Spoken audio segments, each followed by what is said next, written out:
બનાસકાંઠા જિલ્લામાં ફરી એકવાર મોસમના ધોધમાર વરસાદે સ્થિતિ વિકટ બનાવી છે।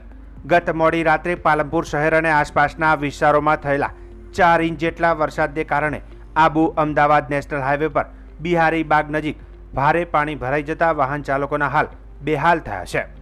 રાત્રે થતી સતત વરસાદી ધોધથી હાઈવે પર આશરે 4 ફૂટ જેટલું પાણી ભરાઈ ગયું હતું, જેના કારણે આબુ તરફ જતા ટ્રક અને નાના વાહનો થંભી ગયા અને એક તરફ રસ્તા વચ્ચે ટ્રક ખોટકાઈ ગયો હતો। પરિણામે પાલનપુર આબુ રોડ હાઈવેનો એક માર્ગ તાત્કાલિક બંધ કરી દેવાયો અને નાના વાહનોને વૈકલ્પિક રસ્તે ડાયવર્ટ કરવામાં આવ્યા હતા। ઘટનાના દ્રશ્યોમાં સ્થાનિક લોકોને વાહન ચાલકો પોતપોતાના વાહનો ધક્કા મારીને પાણીમાંથી બહાર કાઢતા નજરે પડ્યા હતા। પોલીસ અને ટ્રાફિક વિભાગની ટીમો ઘટના સ્થળે પહોંચી ટ્રાફિક વ્યવસ્થા હાથ ધરવાની જહેમત ઉઠાવી હતી। પોલીસ દ્વારા લોકોને અપીલ કરવામાં આવી કે નાના વાહનો પાણીમાં પ્રવેશ ન કરે।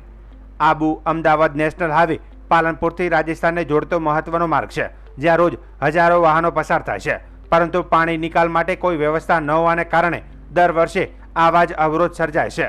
સ્થાનિકોનું કહેવું છે કે નેશનલ હાઈવે ઓથોરિટી અને માર્ગ મકાન વિભાગે વ્યવસ્થા કરી હોત તો આવા જોખમ ન સર્જાત। પાલનપુર તાલુકાના અન્ય વિસ્તારોમાં પણ ભારે વરસાદના કારણે નીચાણવાળી જગ્યાઓમાં પાણી ભરાઈ ગયા છે। વેડંચા ભાવિસણા વચ્ચેના કોઝવે ઉપર લડવી નદીનું પાણી ફરી વળતા માર્ગ બંધ કરી દેવામાં આવ્યો છે। 6 દિવસ અગાઉ વરસાદે ધોવાઈ ગયેલી રેત ફરી ધોવાઈ ગઈ, જેના કારણે પશુપાલકો અને સ્થાનિકો મુશ્કેલીમાં મુકાયા છે।